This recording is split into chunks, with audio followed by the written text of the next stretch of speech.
Bismillahirrahmanirrahim. Assalamualaikum warahmatullahi wabarakatuh. Raditu billahi robba wa bil islami dina wa bi Muhammadin nabiyya wa rasulullah. Rabbi zikni ilman warzuqni fahman amma ba'd. Yang terhormat kepada Ibu Kosia SPD MSI selaku dosen pengampu mata kuliah Konsep Dasar IPS kelas tinggi. Baik, perkenalkan kami dari kelompok 7 yang akan memaparkan materi tentang konsep dasar ekonomi. Baik, perkenalkan, nama saya Vivi Sumanti selaku moderator dan yang akan membacakan materi pertama, yaitu tentang pengertian ekonomi dan ilmu ekonomi. Langsung saja. Pengertian ekonomi dan ilmu ekonomi merupakan salah satu ilmu sosial yang mempelajari aktivitas manusia yang berhubungan dengan produksi, distribusi, pertukaran, dan konsumsi barang dan jasa. Sedangkan ilmu ekonomi adalah ilmu yang mempelajari upaya-upaya untuk memenuhi kebutuhan guna mencapai kemakmuran.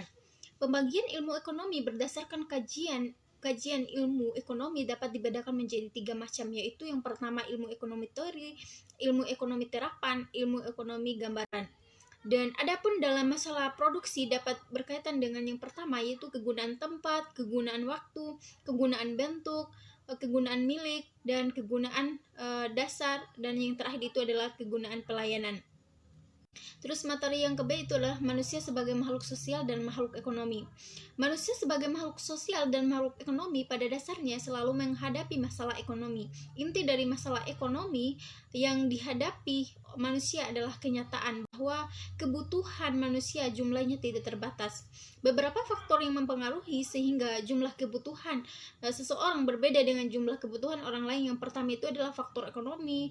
Yang kedua adalah faktor lingkungan, sosial, dan budaya. Yang ketiga itu adalah faktor fisik. Dan yang terakhir itu adalah faktor pendidikan. Terus yang ketiga itu adalah tindakan ekonomi.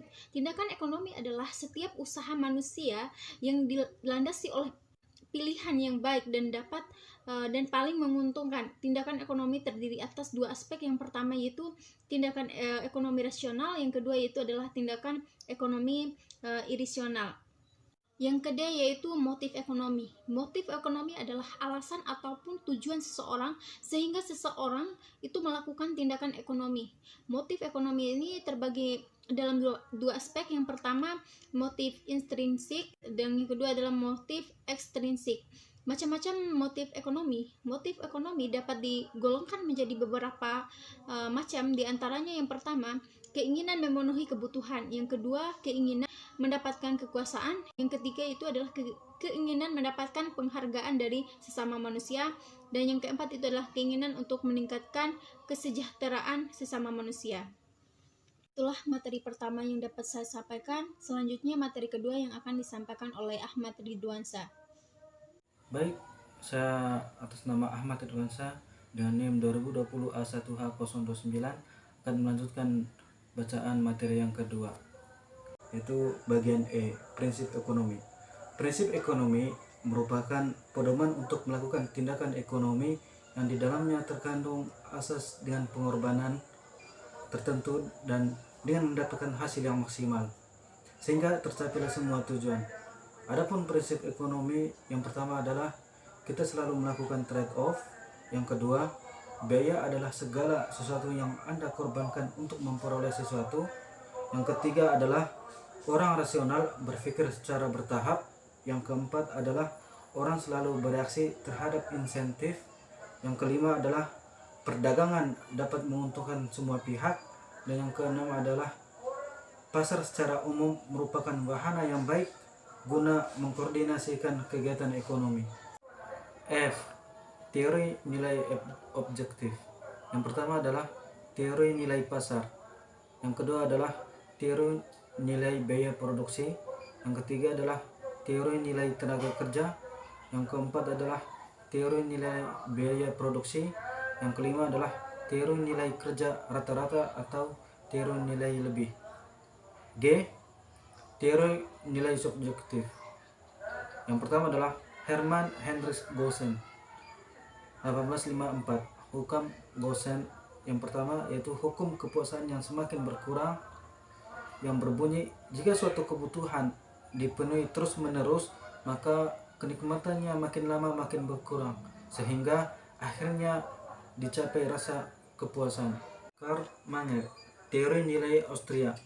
Karl Menger melanjutkan penelitiannya berdasarkan hukum Gaussian dengan membuat daftar kebutuhan konsumen, sehingga konsumen akan membagi pendapatannya untuk memenuhi berbagai macam kebutuhan sampai mencapai tingkat intensitas yang harmonis. Adapun produktivitas dapat ditingkatkan dengan cara sebagai berikut. Yang pertama, secara efektif, yang kedua, secara intensif, dan yang ketiga, rasionalisasi.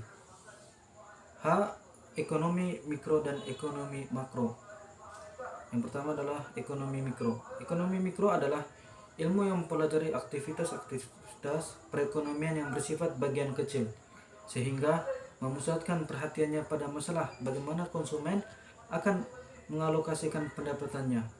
Adapun ruang lingkup dalam ekonomi mikro meliputi yang pertama, permintaan, penawaran, dan keseimbangan pasar. Yang kedua, elastisitas permintaan dan elastisitas penawaran. Yang ketiga, teori perilaku konsumen. Yang keempat, teori produksi, biaya produksi, penerimaan produksi, dan lahan pasar persaingan sempurna. Yang kedua adalah ekonomi makro, merupakan bagian dari ilmu ekonomi yang mempelajari mekanisme bekerja perekonomian secara keseluruhan. Adapun ruang lingkup dalam ekonomi makro meliputi yang pertama, perhitungan pendapatan nasional.